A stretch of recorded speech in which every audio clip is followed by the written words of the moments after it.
Tinatawag ko na po si Brother Edmond Dante Vista. Maraming salamat, bro. Okay,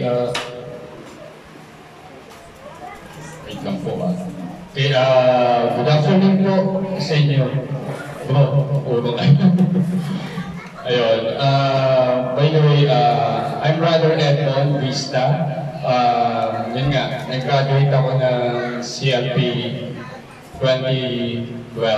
Pero actually, ano na ako, Singles for Christ galing, then cross over to CFC nung kinasal kami ni Michelle. Wait lang po, inaayos lang po muna yung ano. May picture dito. Hindi. Hindi lang po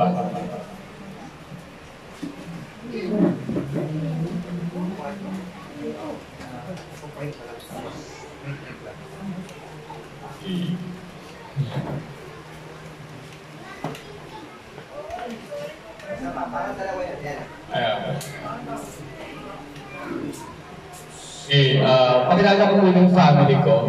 Ayan, si Michelle ay nasa likod. Yung nag-record. Tapos yung anak namin, si Shael, actually nag-iisa lang po yan. Yun yung nakaganito rin ng kulay ng t-shirt, yung paikot-ikot kanina.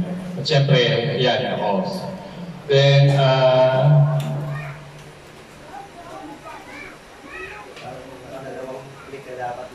okay, ang topic natin today is family. Ngayon, ang pag-uusapan yun nga, in the story of creation, we provided everything first before putting up a family in the person of Adam and Eve. He intended them to be steward of working and multiplied it was a perfect. But we all know the story didn't happen according to how beautiful God planned it. Since enter the picture, it was Satan's first attempt of destroying the family. The family is the first school, is a building of society, the church, and cradle of every education. Alam naman natin, di ba po, dati, during the creation of God, ang kinreated God is the man and women. Yun nga yung si Adam at si Eve. Kaya lang, during that time, pumasok si Satan sa mga panahon ngayon. Yun nga yung kinain nila yung mansanas. Kaya doon nagkaroon ng problema, hindi na pagpatuloy yung magandang plano sana ni God sa creation. Then, nowadays, we hear and we see, observe of our neighbors and friends, or even close family members, that their family are under attack on many fronts. Marriages are broken and families being challenged. Sa ngayon, di ba napapansin natin, madaling magkaroon ng problema ang mga family, or madaling mabroken ang mga family. Andiyan yung divorce na alam natin sa Pilipinas ay hindi natin pinapayagan, pero sa ibang bansa is allowed. Then, nandito rin yung parang pagkakataon na ang bilis maghiwalay ng mag-asawa. Konting away lang or konting pagkatalo, parang ano na sila agad, naghihiwalay na agad. Parang dapat may time of reconciliation, pero nangyayari, hindi nila ma-reconcile kaya nagiging kakaroon ng broken family.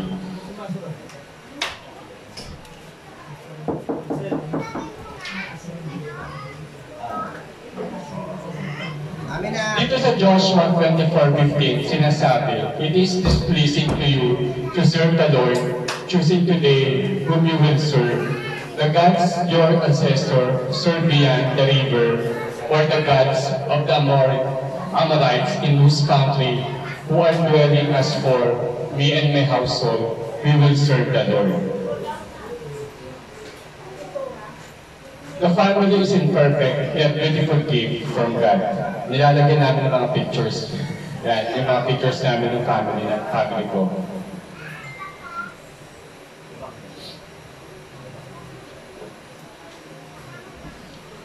In Genesis 1:27 to 28, and Genesis 2:18 to 24, it says, It makes sense, therefore, that God created man and female with a physiology so formed as to enable a man to increase, multiply, and fill the earth.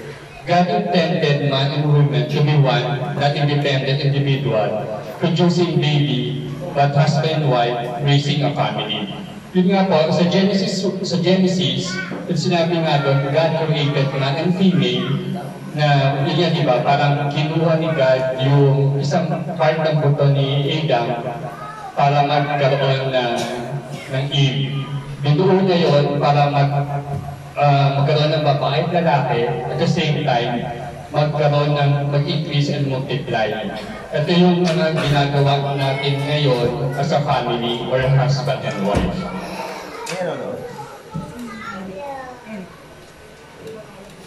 Sabi nga ni Pope Francis, I thank God that many families, which are far from considering themselves perfect, live in love, fulfill their calling, and keep moving forward, even if they fall many times along the way.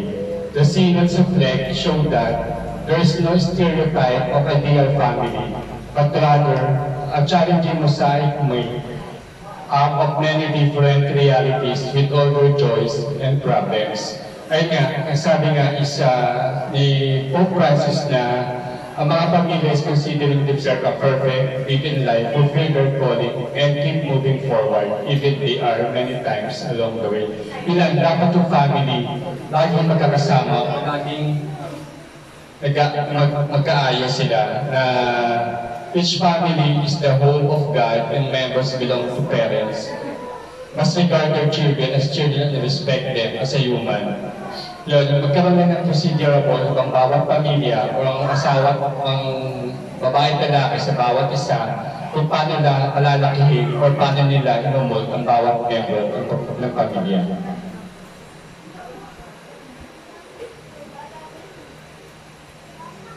God's plan for the family.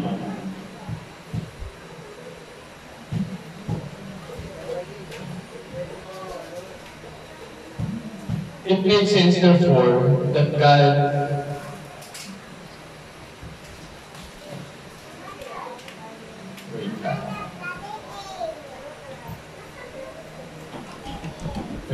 God has intended the family to be the transmission of life. Wait lang. Parang naiiba yung slide.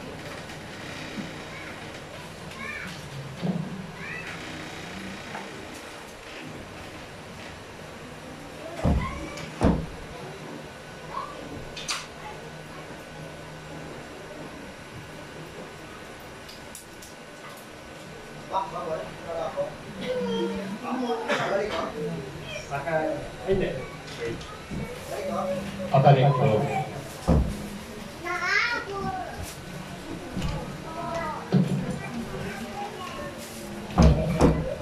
Okay,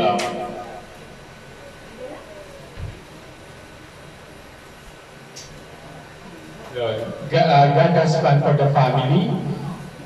Then, God has intended the family to be the transmission of life. Ang bawat pamilya ay tahanan ng Diyos at ang miyembro nito ay kabilang sa Diyos. Dapat ituring ng mga magulang at kanilang mga anak bilang mga anak ng Diyos at igalang sila bilang tao. Yun yung transmission of life na alam natin na yung mga pamilya o yung bawat isa o yung nanay at tatay at nanay na miyembro ay ituring nila ang kanilang mga anak na magiging anak din ng Diyos at para igalang din po sila.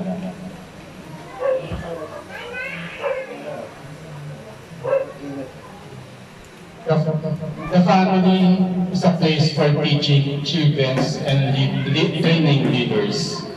The family is a place to transmit wisdom and values of life and overall education of children. The most serious duty at the same time are primary rights of parents.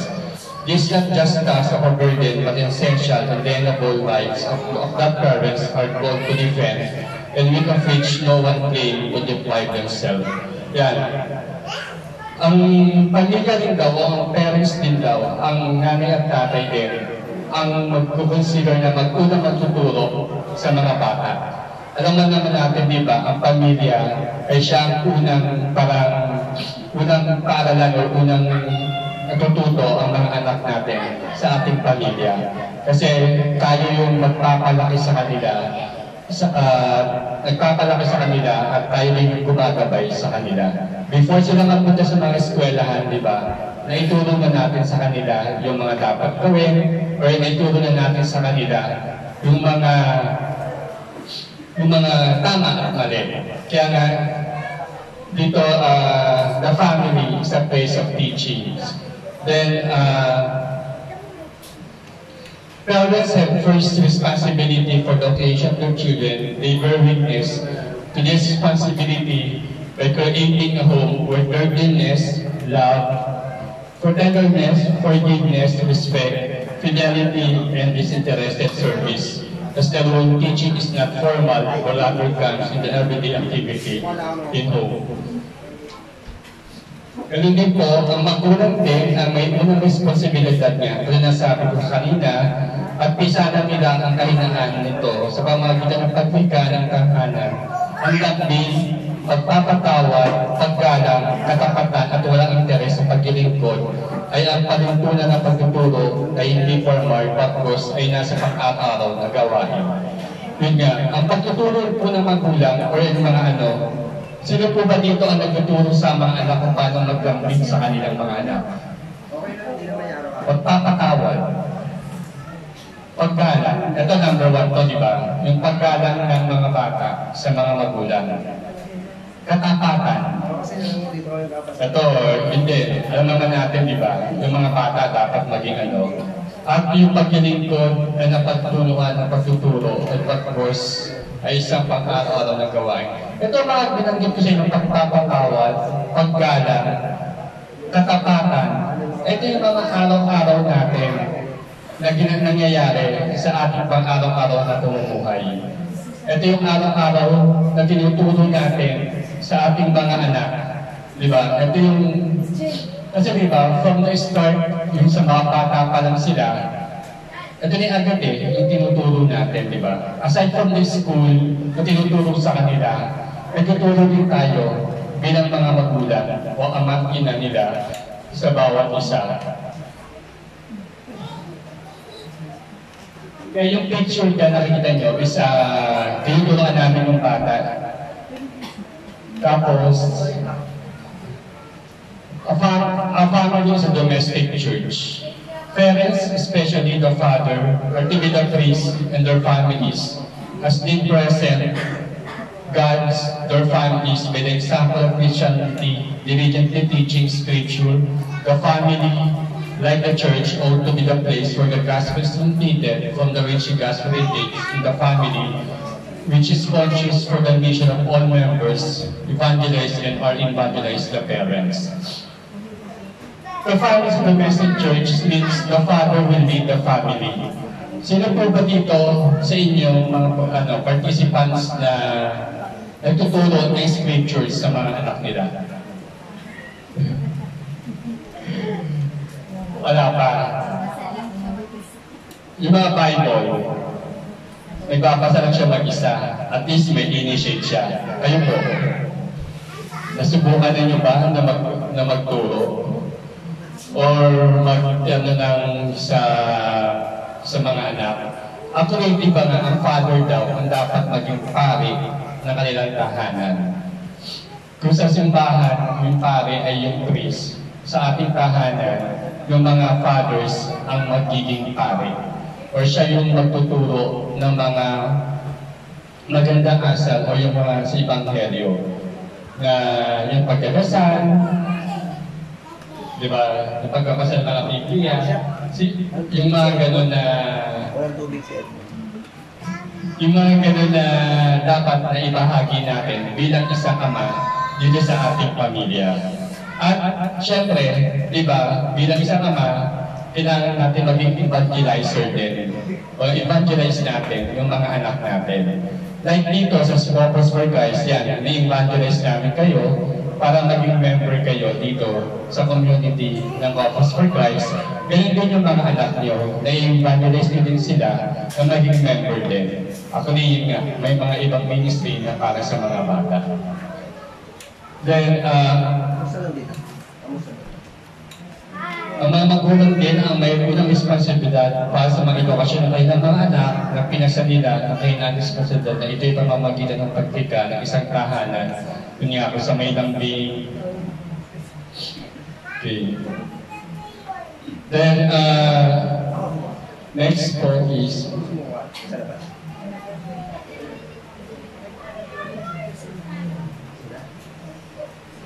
why God's plan for family is not happening. Number one, God has laws set in place in the family. The family is under attack because there's too much important giving to acquiring materials position and having an easy and uncomfortable life. Parents are no longer bringing up their children in the discipline and instruction of the Lord. Yun. Sa mga panahon ito, ang pamilya mabilis ma-attack o mabilis masira o mabilis matalo ng kabila. Kaya ang ginagawa, minsan may mga material na bagay na minsan na nakakasira sa samahan ng isang pamilya. Tapos may mga pamilya din o may mga parents din minsan na hindi nila natututuhan ng magandang asal ang mga kanilang mga anak.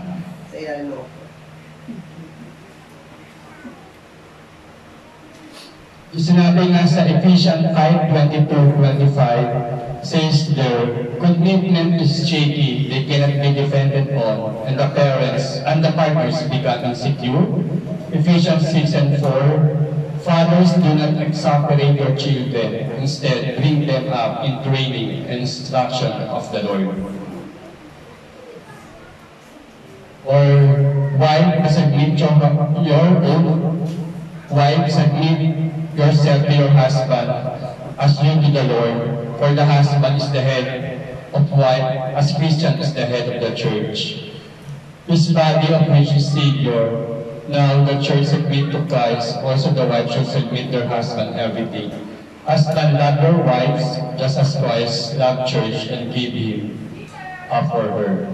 Yun nga, husband, love your wives daw as God, Christ loved the church. And then ganun din, wife should submit to their husband on everything. Ganun po ba mga ginagawa natin? Yun po.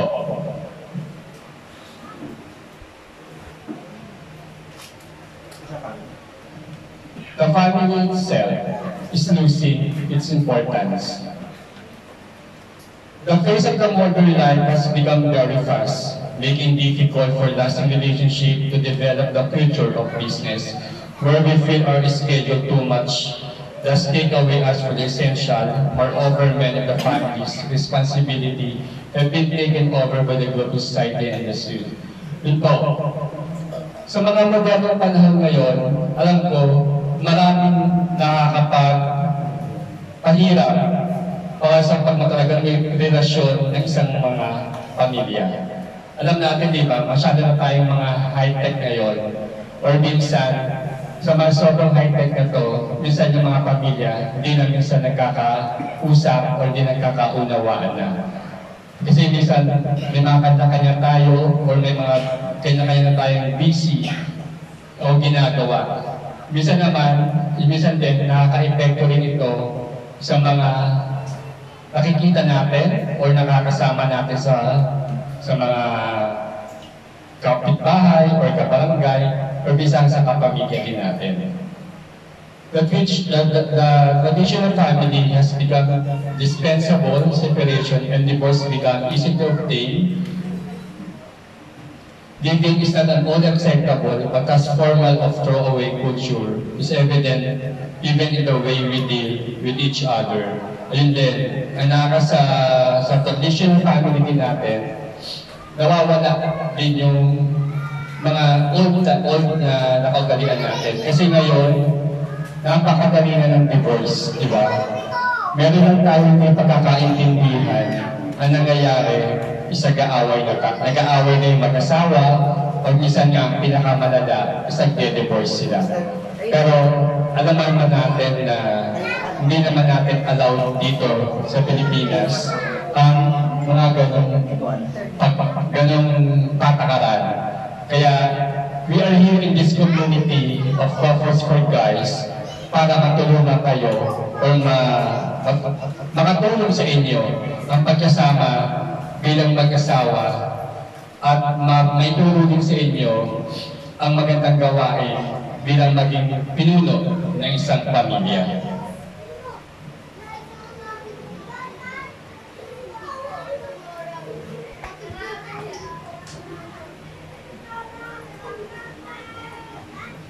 The family is under attack by evil forces. Ayun nga po, yung evil forces, alam natin, masyadong marami po tayo dito sa ating ginagalawan. Minsan nga po, lumabas lang tayo ng ating mga bahay, may mga na-encounter na tayo agad, di ba? Pero as a husband and wife, nandito tayo para magbabayan natin ang ating mga anak or papapalaki natin sila ng maayos. At the same time, maging maayos din yung relationship natin as a husband and wife. Siguro naman sa inyong lahat, sa inyong, wala si bro maayos naman yung mga pagkasama nyo. Alam natin minsan nagkakaroon tayo ng konting hindi pagkakaunawaan. Hindi po mawawala yun. Even us here, kahit sabihin yung member na kami ng community ng Corpus for Christ, hindi sabihin yung kung gano'n na kami katagal. Pero, syempre, di pa rin kami perfect. Nagkakamali pa rin kami minsan. Alam naman natin na konting labas lang natin, may mga biglang sagabal na agad eh. Kahit sabihin mo how perfect our family inside, pero pag lumabas tayo, minsan, di na natin nakokontrol. Just dependent na lang po sa sarili natin kung how we manage, kung how we carry yung mga ganong sitwasyon. Pero nga, as a family, as a Christian family, siguro, mas gawin natin yung mga nararapat. Yung mga, alam natin, mga kasagabal sa relasyon natin as a family, siguro, iwasan natin. Pero kung andyan man siya, minsan nagagawa, pero sana makontrol. Pero mas maganda nga talaga, totally hindi natin siya magawa.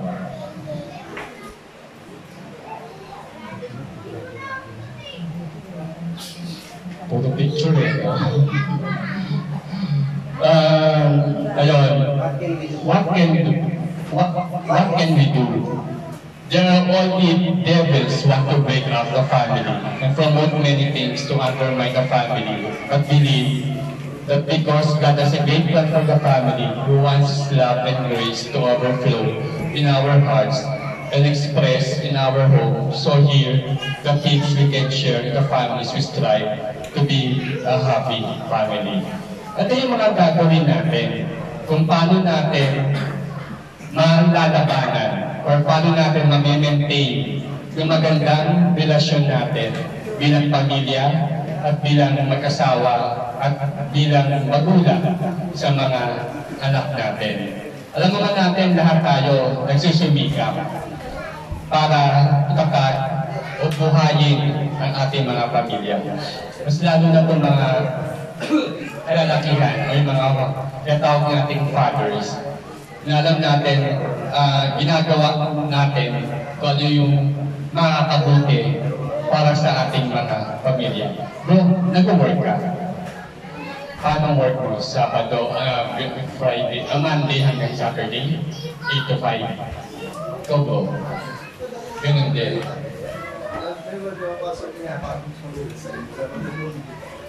Kasi yung Sunday siguro, bagong pasok. Ayun nga eh.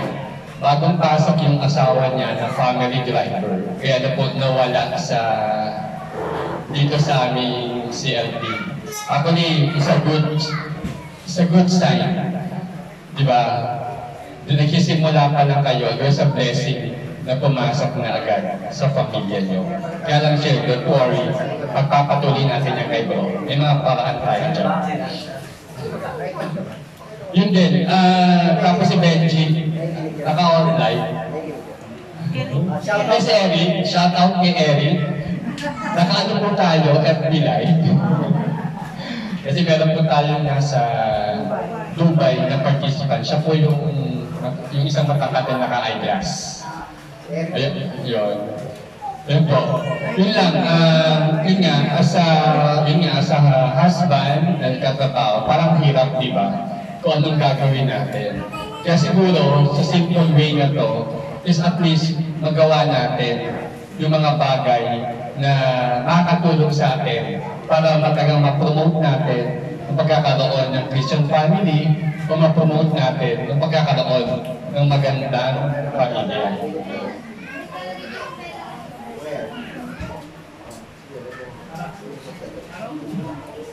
Yan, eat together. Actually, yung mga eat together namin, karamihan sa restaurant. Wala kami sa bahay. Ako ko sa bahay kasi puro handaan lang yun eh. Pag New Year, pag Christmas, yung kinukunan yung picture, di ba may handa? Di ba ganun din po tayo? Oo. Pag prayer meeting, ganyan. Kaya nangyayari, picture namin lagi sa labas. Ito yung Father's Day celebration lang, this year. Ito yung lang, kaya kami kumain. At alam ko after ng CLP din to eh.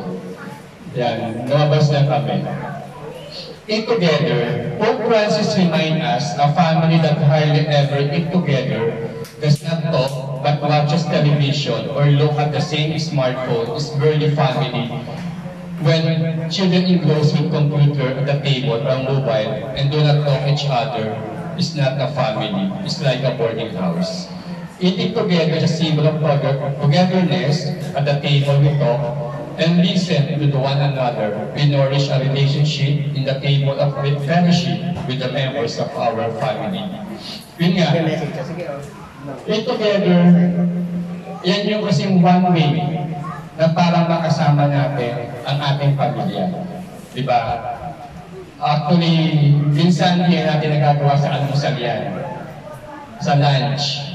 Kasi wala yung mga pate di pamilya. Ako sa dinner, ewan ko kung nagagawa. Bro, ikaw nagagawa mo pa ba? Pero weekdays.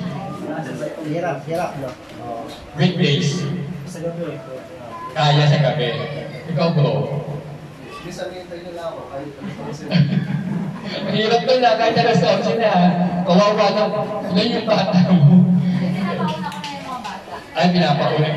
Kaya na dalawa mag-asawa. Kaya pala sexy eh. Yun lang. Ang kanyang hirap sa ano to, eat together. Kasi nga, lalo na, eto si sis, mas lalo na to. Hindi ngayon. Di ba ano na siya, stay in? Ayun. Ang hirap ng eat together, mas lalo na kung nagkatrabaho ang isa sa inyo. Kasi nga, umuwi, isang gabi na, late na. Except kung sinasabi ni bro, naaantayin siya na kumain. Pero kapag may bata ka, syempre hindi pwedeng magutom yung bata at hindi rin pwedeng magpuyak yung bata kasi may pasok siya kinabukasan. Siguro itong eat together we try na even Sunday. Di ba? Siguro Sunday lahat naman tayo walang trabaho. Let's eat together sa Sunday. Even siguro lunch or dinner. Tapos, ito yung eat together, dito tayo nagkukantuhan o nag-uusap bilang isang pamilya. Minsan, syempre, sa weekdays kasi pwede mo ditong gawin. Kuntuhan kayo kung ano nangyari. So, maghapon nyo. Lalo na yung mga husband na nasa opisina, yung mga misis, kung ano yung ginawa niya sa maghapon. Kung ano yung inisan niya sa mga anak niya, magsusumbong siya kay Papa. Yung mga ganun pa, ano, di ba? Kaya nga, di ba, eat together is parang small family conference. Dito kayo mag-uusap-usap. Tapos, pati yung bata, dito rin yung kakausapin kung paano yung nangyari sa kanya sa buong araw na yun. Then, pero ngayon, sa mga panahong ito, alam mo natin, maraming sagabal yan sa mga eat together na yan. Yung nga, una, yung trabaho. Pangalawa, gadgets. Sino dito ang anak habang kumakain ay nag-gadgets? Wala nang mali kayo po. Meron pa, tatay. Tatay meron. Hindi, yun, di ba? Maraming sagabal. Minsan pa nga, di ba? Meron pa sa ano yan. Minsan, tinatawag ko na, pero ayaw pa rin tumayo sa computer. Kasi, may kilaro pa rin sa computer. Pero, kaya doon nagtatagal. Actually kami, eat together kami, kaya rin sa problema yung bata, dala ang cellphone sa lamesa. Kaya minsan niya pagkasabihan ko, okay, kumain ka na. Kaya niya doon pala siya susubo. Parang ang dami ko yung beses na pagsabihan, kaya lang nga, laging andoon yung pag-cellphone. Kaya minsan ang hirap. Then, yun yung dapat i-practice natin. Kahit once a week, hindi talaga kaya. Eat together as family. Kami yun, minsan, naantay nila ako. Kasi minsan 6:30 ako dumadating. Pwede ba hanggang 7 kumain. Pero yung libro na 11, midnight snack na yun. Di ba? Yung mga ganon. Kaya siguro, kung kaya ng weekend, Saturday and Sunday, why not? Gawin po natin. Para naman, as a whole family, makapag-usap, makapagkwentuhan, at the same time, makapagkamustahan. Para malaman din natin kung ano yung nangyari dun sa mga kasama natin sa buong linggo o sa buong araw na yun. Yan. Pray together. Yan, yung magsisimba kami, yan, with Father Sunny, sa ano yan, Santo Cristo. Ito sa Cubao, sa gateway, sa taas ng gateway, tapos yun sa Manila Cathedral. Pray together, concentrate our family to God's pray as family. As Patrick prayed to remind us that family that prays together, stay together. Pray the rosary as a family.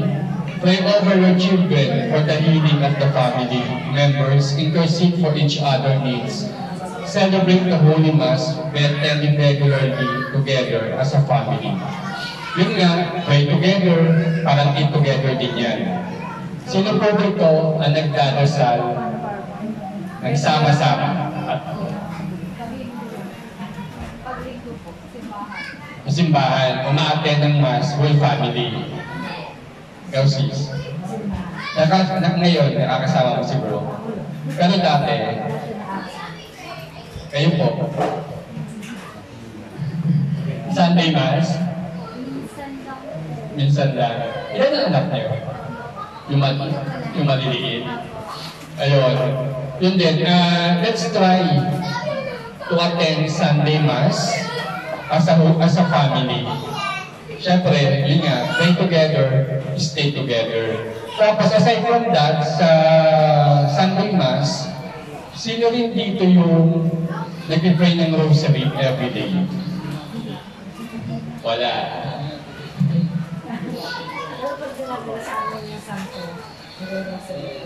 Yung family. Ikaw lang mag-isa. Pero yung member ng pamilya, wala. Sino dito na babasa na scriptures? Bibles. Wala din. Nagpapaakyat. Ito yung Black Rosary na tinatawag nila. Sino dito yung nagdadasal o pinipray over ang anak in case na may sakit siya or may examination? Pinipray over nyo. Ikaw lang kasi tulog na siya. Ikaw sis, pag may sakit lang. Si bro, wala din. Nasa trabaho. Yung trabaho niya, number 1 yan. Kaya lang syempre hindi natin may iwasan. Kasi dyan tayo kumukuha na pantustos natin sa pang-araw-araw. Sino din dito nag-i-intercede or nagpinagdadasal ang miyembro ng pamilya? Sino dito may may prayer time? Kahit hindi bilang mag-asawa, bilang sarili mo, individual. May prayer time ka, bro? Before mag-drive. Ikaw, sis. Pero regular praying time, bago matulog. Kayo po. Wala na po kayo, pero dati sa una kong anak, dasal po ako na dasal kahit ako lang mag-isa. Ikaw, bro. Noon break. Oo. Hindi, yun nga. Ang prayer time, we must build a prayer time. Kahit po, solo lang tayo. Kasi alam nga natin, hindi nga tayo makapag-pray together. At least, we build a prayer time para gawin natin, ipag-pray natin ang bawat isa. Ako, nag-prayer time ako dati kasi, ako rin nawala ang prayer time ko eh. Dati kasi, pinagdadaanan ako sa simbahan. Every morning, umi-stop ako doon sa harapan ng simbahan. Nagdadasal ako. Kasi nagmumotor lang ako, kaya pwede ako umi-stop sa umaga. Kaya lang ngayon, medyo, hindi ko na nagagawa yung every morning. Kasi nga, nangyayari naman is, uma-attend na kami ngayon ng family ko sa ng every Sunday Mass. Actually, sila yung kasama ko pala every Saturday. Sila yung kasama ko every Saturday sa anticipated Mass namin sa subdivision. Kasi nag-serve po ako as a lay minister din, aside from dito, sa Corpus for Christ. Kaya nangyayari, sumasama na sila pag Saturday, pag Sunday, yun. Ako na naman isa nag-serve sa simbahan. Pag Saturday na kami kakasama kasi nga maaga yung minsan service ko. Kaya minsan siguro napapagod namin sila kasi magpahinga kasi nga Sunday. Ayun, kaya we try our best na Saturday, anticipated Mass, makapag-Mass kami as a whole family. Sana, kayo din. Alam ko dito sa mga couples, meron din yan eh. Si Brother Randy, kahit nag-serve na ng music means, sinusundo pa niya yung family niya. Diba? Para makapagsimba sila as a whole family. Kaya gano'n, even though nag-serve tayo, kailangan din natin isama rin ang pamilya natin. Huwag lang tulong tayo. We must pray as a whole family. Kung kahit sabihin natin gano'ng kakulit yung mga bata, pwede po natin isama sa simbahan. Di man po magagalit si Father. Kasi nga, mas gusto pa nila yun. Kasi as early as their age, habang lumalaki sila, natututunan nila kung paano magsimba, paano magdasal, at the same time, kung paano maging malapit sa Diyos. Yun nga, as a family, as a parent, yun din yung isa sa mga dapat natin itulong sa kanila. Sa mga kabataan o sa mga oras na to. Kasi minsan, diba, sabi natin nila yung magsimba kasi yung mga bata, tawag doon, makulit, iiyak. Pero okay lang yan. Diba? Pwede naman din yun. Hindi naman tayo pagkasabihan ni Father. Next po is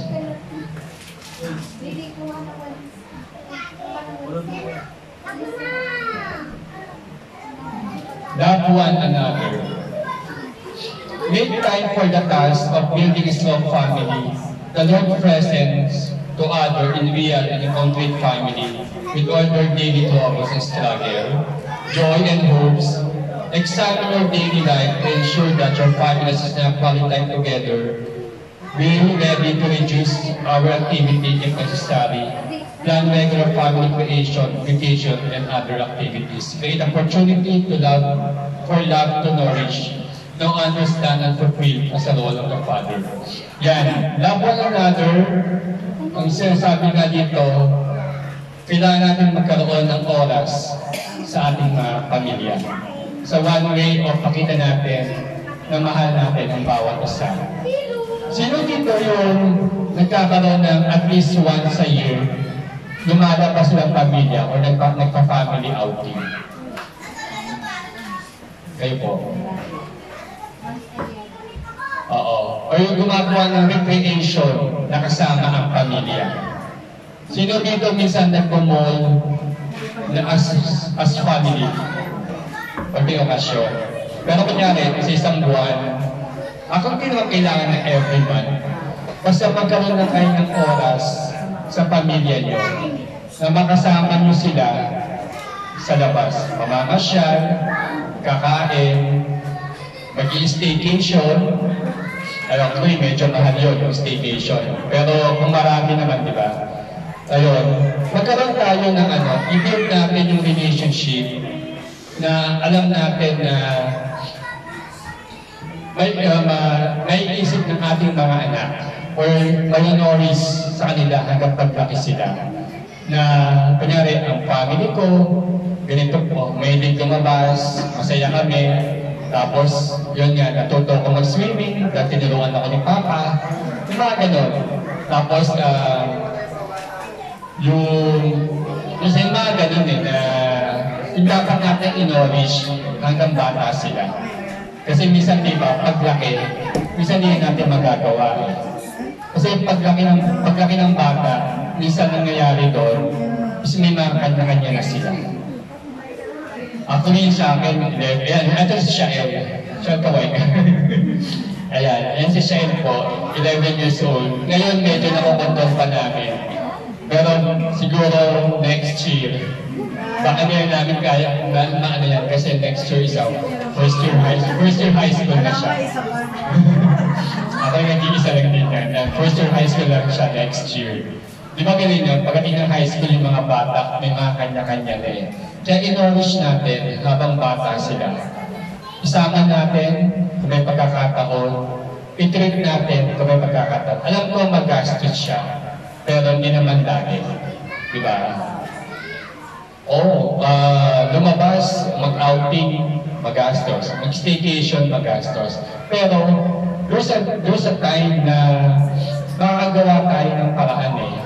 Kahit sabihin mo hindi ganun kalaki, pero ma-share mo lang yung oras mo with the whole family. Doon, magagawa natin. Sabi nga rin dito, fathers be the pastor, provider and protector of the family, and mother for inspiration that you may be constant nurturer and life giver in your home. Light your home with unconditional love as all family life. Yun nga, yung father, ay siya magiging pastor, provider, at protector ng pamilya. Yun nga, sabi nga ni bro, nagkatrabaho siya, si bro, kasi mga bro din dito nagkatrabaho as a provider. Then as a pastor, yun nga, magtutulong tayo as a father. Tutulungan natin ang ating mga anak o ang ating pamilya naman sa mga tamang daan o sa Christianity o sa Christianang pamumuhay. Yung mga nasabi natin kanina, yung the way na kung ano yung mga itutulong natin.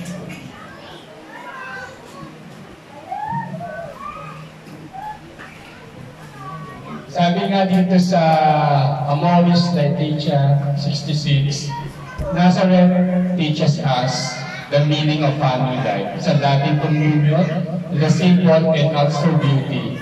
Its sacred and inviolable character. May it teach how sweet and irreplaceable, in its training how fundamental and incomparable its role in the social order.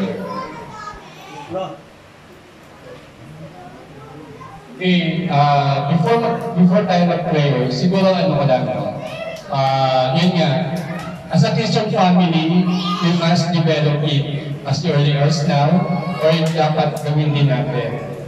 Itulong natin sa ating mga anak kung ano yung mga dapat natin itulong. Ang mga ama na naging provider o maging pastor ng pamilya. At ang ina ay maging ilaw at ikaw din ang tutulong sa mga asawa kung paano palakihin ang bawat magulang. Siguro, before I end, I want to emphasize lang din na Christian family, isa po ay isang madali lang din naman na gawin.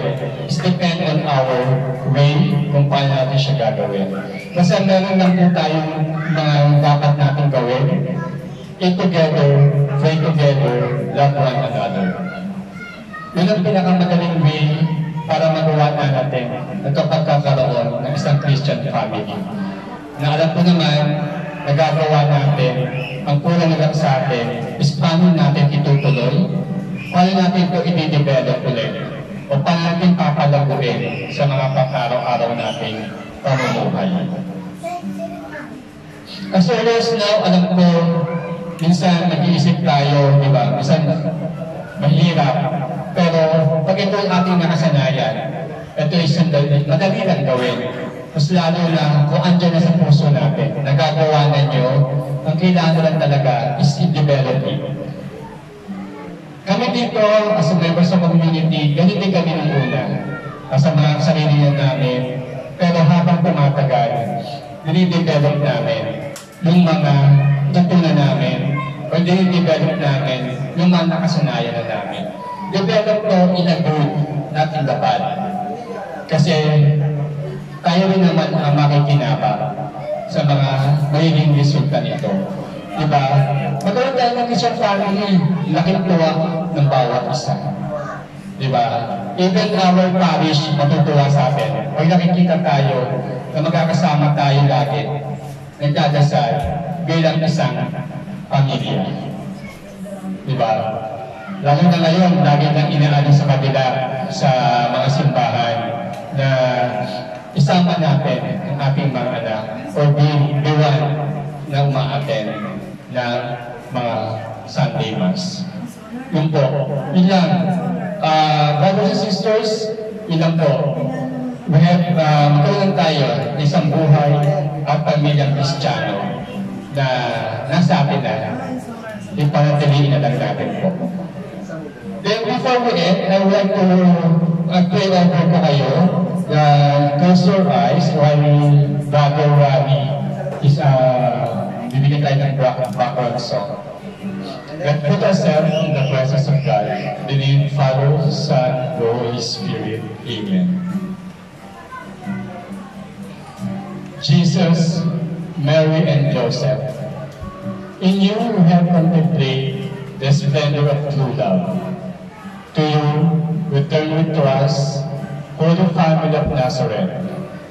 Grant that our families, to many big places of communion and prayers, authentic school of the gospel, and small domestic church. Holy Family of Nazareth, many families never again experience violence, rejection, and division. May all who have been hurt or scandalized and ready comfort and healing. Holy Family of Nazareth, make us more mindful of sacredness and inviolability of the family and its beauty in God's plan. Jesus and Mary and Joseph, patiently hear us prayer. Amen.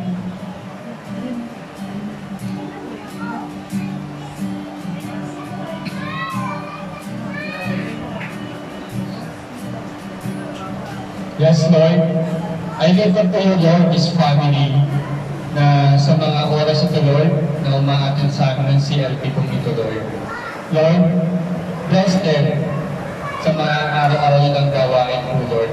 And magiging matatag po sila as member ng Christian community po, Lord. At Lord, tinataas ko ang mga husband and wife sa mga oras sa ito, Lord.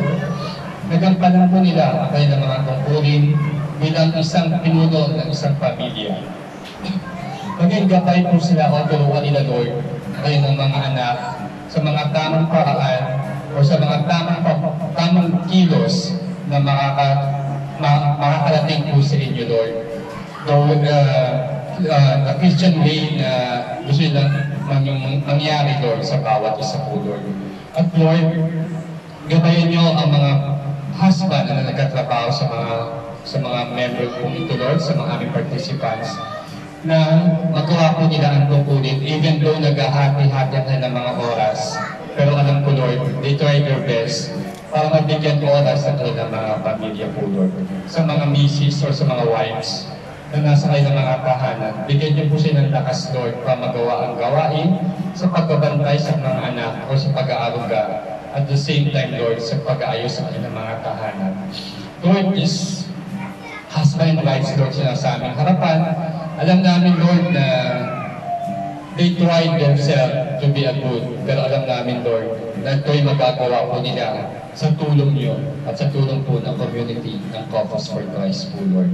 Muli, Lord, kayo na po ang bahala sa mga pamilyang ito, Lord, na sana, Lord, maging maayos at sana, Lord, maging makasama namin, Lord, sa aming community dito, Lord, sa Community for Christ, Lord. And as we pray, all glory be to the Father, to the Son, to the Holy Spirit, as it was in the beginning, is now, and shall be, world without end. Amen. In the name of the Father, Son, and the Holy Spirit. Amen.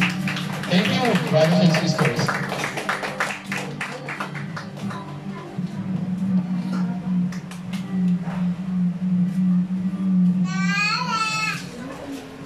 Thank you ulit, Bro Edmond.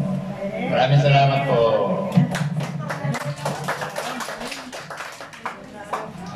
Okay. May katanungan po kayo habang nandito pa si Bro. Sige po, magtanong na po kayo. Nasa YouTube. Wala. Grouping tapos yung tanong. May question pala. Guide question for the men. Have I assumed full responsibility for the spiritual and material needs of my family?